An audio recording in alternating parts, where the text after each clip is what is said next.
scheduled now, and you'll have plenty of time. Okay, let's just go over these really fast again. I talked about drip, and I think I finished up on aeroponics. And probably there's ebb and flow is used in a good number of greenhouses now. Drip is used to some degree in a greenhouse. Probably drip is more used out in a field where you've got, well, vines or trees or whatever, where you can put different emitters on them.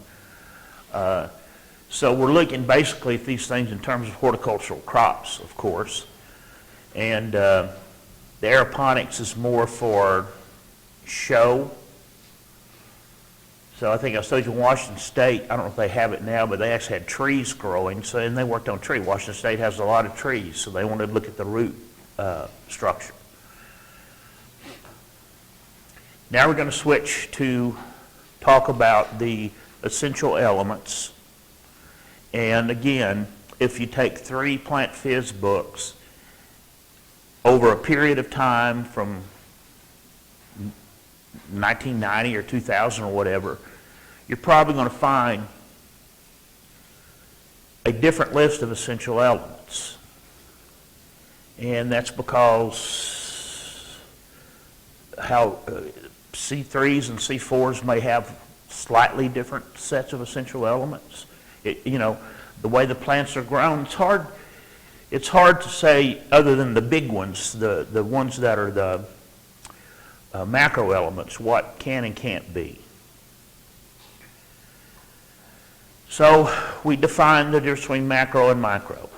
Macro, greater than 10 millimoles per kilogram. Don't worry about knowing that. Just know that macro means a lot, micro means a much smaller amount.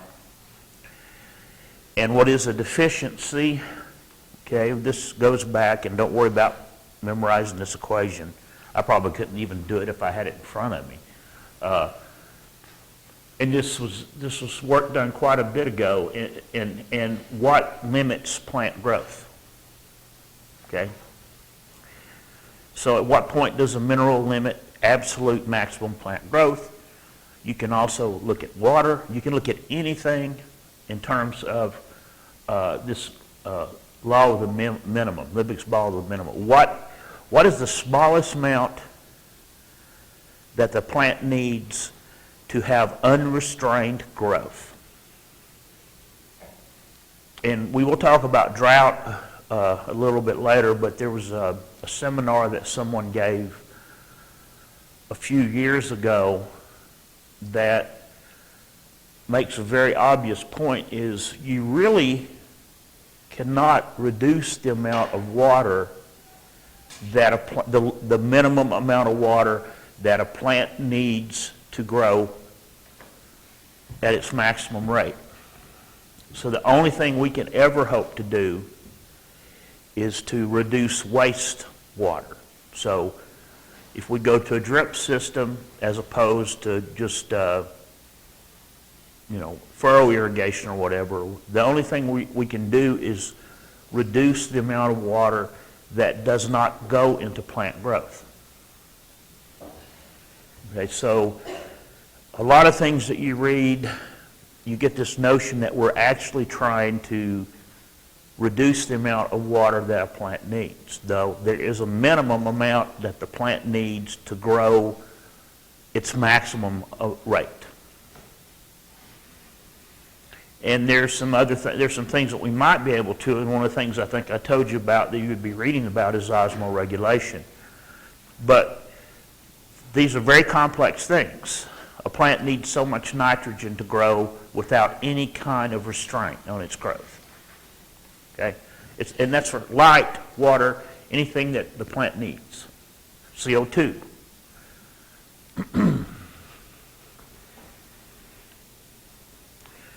Here's a list of the more essential macronutrients: hydrogen, carbon, and oxygen, of course. But we're not worried about these now. We're going to start on these next lecture. And then, of course, the most common element we have is nitrogen. Then we need potassium, calcium, magnesium, phosphorus, sulfur. In terms of micronutrients, zinc, and these are chlorine, boron. I'm not going to list them all. Molybdenum is one.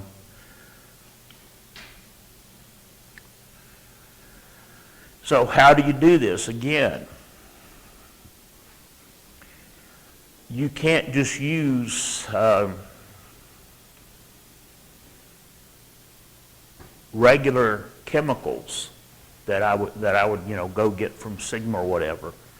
If it's calcium sulfate or whatever, you have to use the most highly purified chemicals that you can get. So if it's calcium sulfate, the only thing that's in that bottle is calcium sulfate, and there isn't a trace of zinc or a trace of whatever. And the way most of these things are made, of course, chemically, or by using catalyst and multiple step reactions. So over time, from the early 1900s to the 50s, the 60s, we learned a lot more about mineral nutrition because we had much purer reagents to use. So if it's a nitrogen source, it doesn't have any other element in there that the plant may need, because I have to grow the plants without one element to see whether or not it's required for plant growth. And like I said the last time, if it's a microelement, then you may have to grow the plant to maturity without that element, harvest the seeds, and then grow those seeds to maturity without the element. It may take 3 generations before you'll see the deficiency. Now, does that mean you'll never see it out in the real world? No. There's so many other things that's going to determine deficiencies. The kind of soil, the rain, the temperature. So a lot of times we'll see like purple leaves, which is usually a good indication of a deficiency. And it is a deficiency, but it's not because the mineral is not there. It's because the plant, for some reason, can't get the mineral. Tied up in the soil, or it's wet, or whatever, So the studies that they do here, or they're doing these all in greenhouses under optimum conditions, so that the only thing you're looking at is a mineral deficiency. Now, in addition to these, there's also what they call beneficial nutrients. And again, this list at the bottom will be a different list of minerals depending on which book you look at. Okay? So they may not be absolutely required, but they're beneficial. Selenium goes in and out of being a required micronutrient. Depends on where you look. So beneficial means the plants really use them, and their growth, their maximum growth requires that they be there at least in some level. Just to go over some examples, sodium is required more for C4 than C3 plants. Silicone helps in cell wall stability. Cobalt, more for legumes than any other kind of plant. And some plants even concentrate selenium. Now, what is the critical concentration? Sort of obvious from the name. The critical concentration is, if you think about it, it's just right at the absolute minimum that the plant needs for growth. And I think I've got a curve here from your book.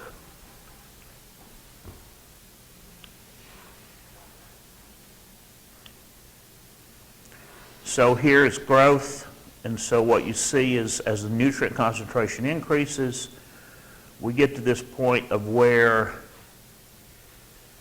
we have adequate growth, and a little higher we may get a better growth, but we're seeing this sort of level off. This is not going to continue to go up. And what if we go ahead and increase this nutrient concentration more and more and more? What happens to the plant? Starts going down. All these things can be too high level. You know, so you keep putting nitrogen fertilizer on the plant's not going to like it. It's going to become, the level will become toxic. And that's another reason why I don't think you should memorize what a deficiency looks like. Because whatever crop you're going to be growing, you're going to be able to find out what that crop looks like with a given deficiency. And some plants have classic nitrogen deficiencies, and they're not deficient in nitrogen. So the question is, if you see a plant that has the classic mineral deficiency symptoms, how can you tell what it's deficient in? What's the best way? Send it off, have it analyzed. That's the only answer. You know, and then over time, you know, I think I told you Tuesday night I went out with some former students that are all in the grape business in Central Texas, and they remember saying, when you told us not to memorize these things, and we had to memorize them in other courses, and well, you're right. Now, if I look at a grape plant, I can tell you exactly what's wrong with it, because they've been out for several years, and they are going to know what this kind of deficiency looks like in this plant. And not only the deficiency, but why is it deficient? Is there not enough of the minerals coming in the drip? Or is the temperature high? Is it some other problem? So a mineral deficiency symptom on the leaves may be due to some pathogen, you know? And it's the only thing you do is you get experience.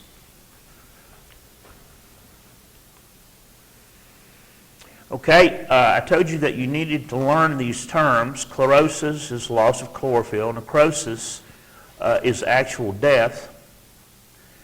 And I told you that the location of the deficiencies, if they're in the older leaves, that means that whatever the mineral is, let's say it's nitrogen, that the plant can mine the nitrogen from the older leaves and move it into the younger leaves, because if a plant is starting to get in bad shape, its number one thing to do is to produce seeds. So if you stress plants, a lot of times that'll induce flowering, because the only thing that the plant wants to do is produce the next generation. So it tries to move the nitrogen from all the amino acids. The proteins are broken down. There's no chlorophyll or anything left in the lower leaves. They turn yellow. And then that mobile element is moved up. Immobile means that once it's incorporated into the leaves, it cannot be mined. So if you put a plant in a limited amount of a non-mobile element, the bottom leaves will be green, and then as you go up the plant, the symptoms will start showing up in the younger parts of the plant. And even that will also sometimes trigger flowering. I don't think we went over this. I showed you this, but you do need to know these terms and also be able to recognize them. If I were to show you a plant, so you might have a picture of a plant with some obvious symptoms. And the reason why you need to know these is so you can describe it to whoever you may be calling about what's wrong with your plant. Okay?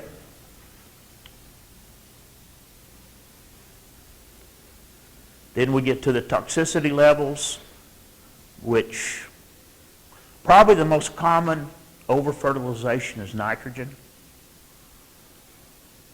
Because, you know, it's what's number one in most of the things you're going to put on the plants. but you can get other toxicities. Now, what's nitrogen needed for? You should be able to, you should know all these by now. In general, what's one thing nitrogen is needed for? Like leaf development and stuff like that. Do what? Leaf development, like stuff above. What exact chemicals? What proteins? Nitrogen is going to need for proteins. And the same for sulfur, because there's sulfur-containing amino acids that are really important. So if you don't have sulfur, you're going to have a deficiency in protein synthesis. Now, these are all used for more than one thing. Phosphorus, where do we find phosphorus? Which macromolecule? ATP? What about a macromolecule? How about DNA and RNA? Both of those contain phosphorus. Okay. We'll talk more about potassium when we talk about pumps. Calcium, several different things. Probably the most remarkable thing about calcium is cell wall stability. Calcium helps form the bonds. So a lot of these, if you look at the structure, you'll see that these elements are actually needed for bonds to form. So in the case of calcium, for some of the peptides to form right, the calcium is needed. Now let's talk about iron specifically. Iron's a problem to get into plants. Iron is usually found in a form that cannot be easily moved into the plant, depending on the soil type and a lot of other things. And so what the plant can do and what we can buy is a chelated form of iron. And a chelate is, in general, in the case of iron, it's a molecule that will form a bond with iron, but that bond is easily broken. So probably the most common thing you've heard of is sequestrin, probably, EDTA, 330 or EDTA, whatever they are now. And that's just that's a man-made chemical, EDTA, and you use that to be sure your plant has plenty of iron. Now, the plant itself can do some things.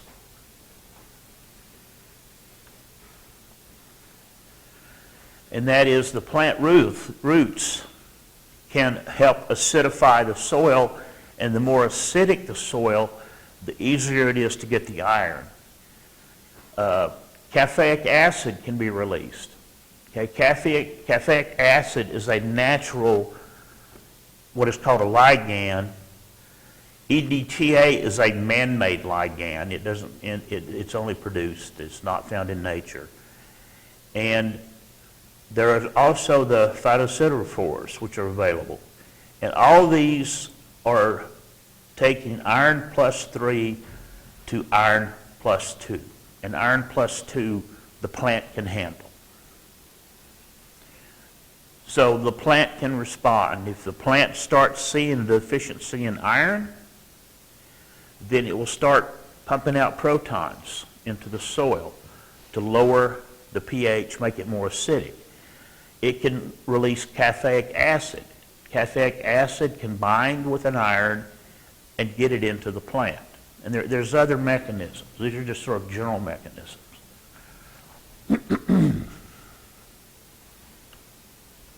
Here are the two, the EDTA and the caffeic acid structure, and basically what they can do is bind iron. And here's 2 examples from your book of what can happen. This is the inside the root. This is the soil. In this top panel, we have an ATPase, which pumps out protons, okay, lowers the acidity, and also can bind with the iron. And in this case, this is a phenolic acid chelator, C, and the iron 3 is reduced to iron 2, And if you look at this, the iron 2 then is taken into the plant by transport protein. Okay? More or less the same thing with these cydidiophores, except they bind the iron, and in this case take the iron in. Questions? Iron's sort of a little different. It's hard for plants to get iron, or harder for plants to get iron. Yeah, we want to finish up this part on some actual problems with plant micronutrients and human health. And there are actual micronutrient deficiencies and micronutrient problems that have developed in developing countries as we've gone from sort of this time when there was not enough produced to feed people in developing countries to we now have enough food to feed people in developing countries. And what we find out is if you eat one thing instead of a variety of things, that you can have some problems. You can develop micronutrient deficiencies.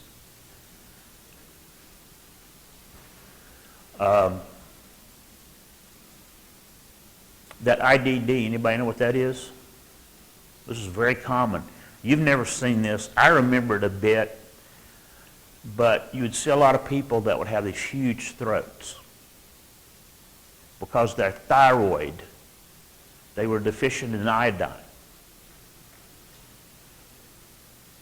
That doesn't happen anymore. Why? Iodized salt.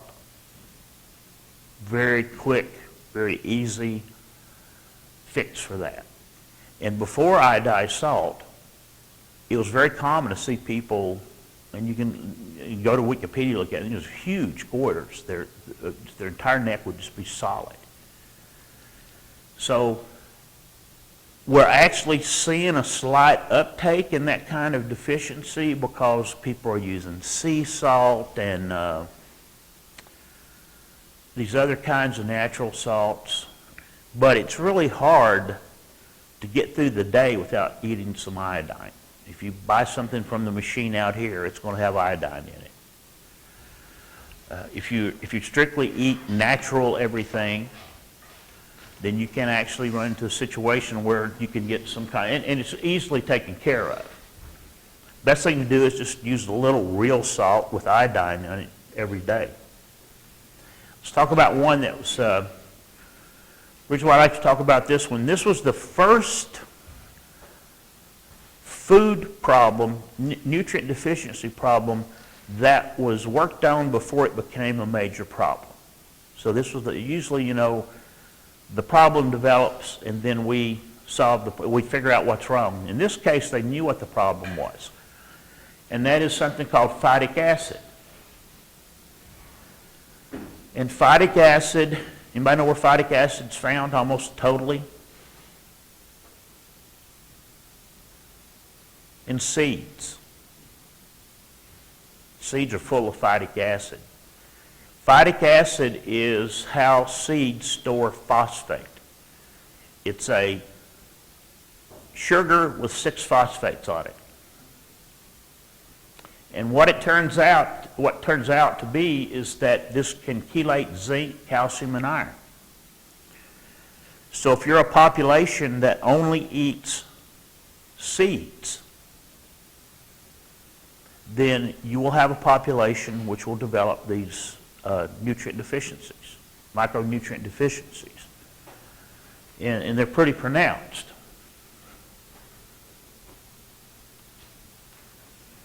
So this goes back to what we need, what humans need. That is what we need to consume. We don't make everything that we need.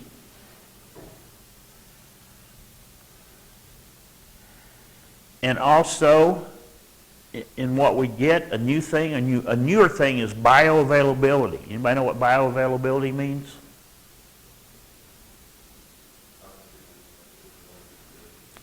If you eat something, how much of that is actually available to you? Okay? You could eat something in a form that you really get very little nutrition out of it. And we have a faculty member who's in Baylor, in Houston. There's a USDA, what's that, USDA Child Nutrition Laboratory, where they do a lot of work on bioavailability for children. And they can even grow plants there. They have a greenhouse on the roof, so they can even grow plants with certain stable isotopes.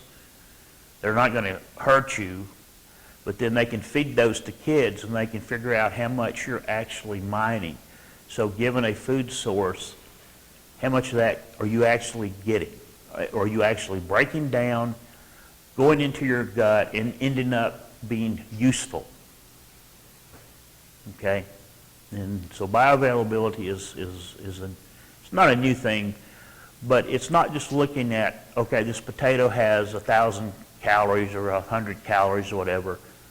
How much of that are you actually getting? And they even have rooms that they can put people in that are completely sealed. And they can feed you something and they can then determine how much CO2 you produce, how much oxygen you take up. So they can actually determine exactly how much energy you're getting out of whatever they're feeding you. You know? And that's the USDA. I think that's the one for the country is in Houston. So in this case, we're looking at any nutrients in plant foods that reduce iron and zinc, phytic acid, oxalic acid, you're not going to get much of that. Heavy metals, probably not unless you're in really bad shape. And then you can look at other things that actually increases, that promote the bioavailability of iron, zinc, and vitamin A. Certain organic acids, ascorbic acid, fats and lipids, beta-carotene, of course, and this is where you can get them from. So what they did is they did this experiment, a series of experiments. And if you go back, ascorbic acid was one of the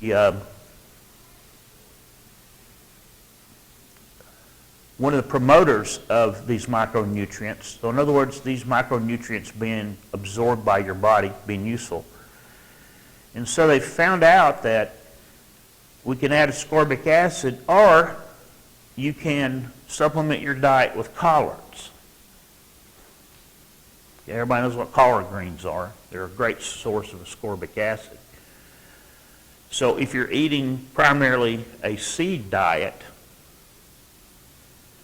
and you are in an area of risk for kwashiorkor or whatever the disease is, and the micronutrient deficiencies, one of the things is your stomach gets incredibly, incredibly big. Okay? So you can add collards. Collards are easy to grow. They grow almost anywhere. And they help you overcome this deficiency. Okay?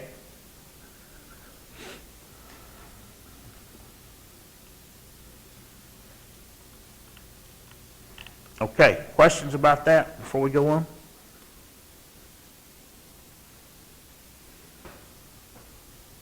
Okay, I think I'll stop here and we'll pick up on the mineral uptake then on the next, on Monday.